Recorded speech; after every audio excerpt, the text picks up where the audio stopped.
Hey guys, this is Sumit. I welcome you to my channel. Let's grow with English so you get tons of amount of English knowledge and sentences. So guys, again today we have a contraction lesson and in which we are going to learn some advanced level of contractions. So as you can see that I have written some models and then not with themselves and then have with them. So मैंने इनके साथ not और have लगाया है. तो हमने model और not को कॉन्ट्रैक्ट करना सीख लिया है. फिर मॉडल और नॉट को कॉन्ट्रैक्ट करने के बाद हम उसमें हैव किस तरह से कॉन्ट्रैक्ट कर सकते हैं वो हम इस वीडियो में सीखेंगे. तो देख लेते हैं हम पहला कैसे बनाएंगे. जैसे मुझे शुड नॉट हैव का इस्तेमाल करना है. जैसे मुझे वहाँ नहीं जाना चाहिए था तो मैं कहूँगा I should not have gone there. I should और शुड नॉट को हम कैसे लिखते हैं मुझे पता है. मैं ऐसे लिख सकता हूँ शुडंट. शुड नॉट को हम शुडंट लिख सकते हैं शुडंट. अब हैव जो है मैंने बताया हैव हमेशा ऐसे लिखा जाता है.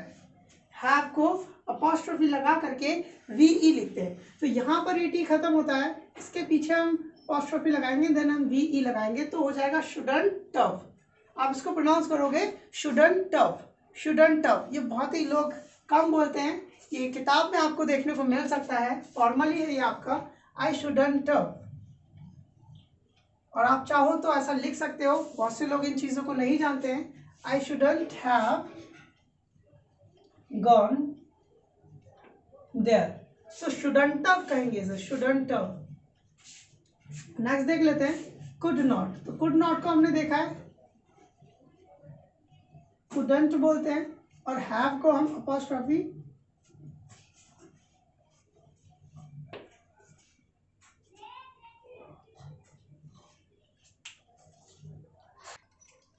सो इसको देख लेते हैं. Could not have. सो इसको कुडंट ऑफ बनाएंगे. जैसे I could not have done that. So couldn't done that. मैं वो नहीं कर सकता था. सो ये सारे हमारे सेम प्रोसीजर में चलेंगे. सारी चीज़ें वही हैं. मॉडल है नॉट है हैव है सबका वही बनेगा. सो वुड नॉट हैव का बनेगा आपका would not wouldn't and then apostrophe लगा करके we wouldn't have. I wouldn't have told him.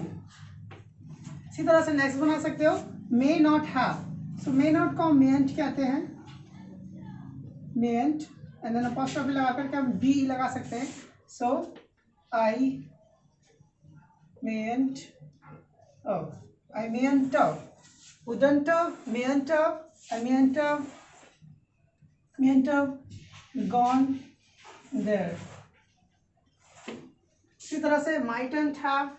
So mightn't have.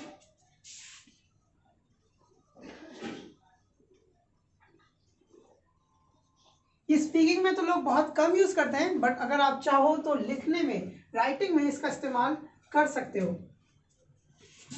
I mightn't have done that. I mightn't ये सारे हमारे क्या है पॉसिबिलिटी को दर्शाते हैं. मे माइट और मस्ट. माइट हमारी सबसे कम पॉसिबिलिटी. मे हमारी अगर मिडल की पॉसिबिलिटी हो और मस्ट सबसे ज़्यादा श्योरिटी की बात करते हैं तो मस्ट का इस्तेमाल करते हैं. सो मस्ट ऑफ. मस्ट नॉट को मस्टंट मसंट ऑफ. सो मसंट ऑफ कहेंगे हम इसे. ही mustn't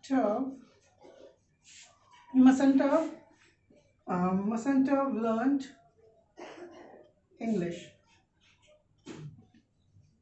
वो जरूर इंग्लिश सीख चुका होगा.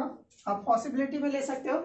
सो देख सकते हो आप इनको क्या कहेंगे हम शुडंट have. शुड नॉट को शुडंट एंड इसको हम वी कहते हैं तो वह shouldn't have, couldn't have, wouldn't have and mayn't have and mightn't have और mustn't have हम इनको बुला सकते हैं. But I told you guys that we do not use these in speaking because it sounds like odd. odd थोड़ा लगता है mightn't have बोलने में या mayn't have बोलने में.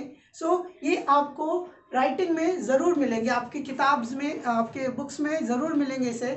So thank you so much guys for watching my video. Please do like and subscribe my channel and please press the bell icon that you can get all the notifications of my videos. So thank you so much guys for watching my video.